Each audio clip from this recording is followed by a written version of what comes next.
Let's make carne guisada.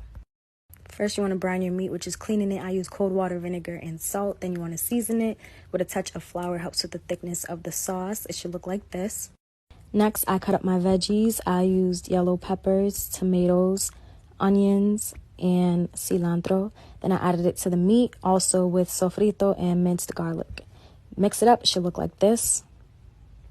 Since this is an infused dish, I used the THC CBD drops from Bloomble. Go get yours, link in my bio.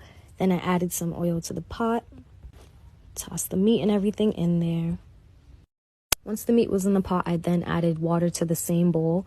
And I added it to the pot. Then I also seasoned the water again, here are the seasonings. And I added tomato sauce as well. That cooked for 40 minutes while I cut up some carrots and potatoes. I added them to the pot, let it boil for another 20 minutes.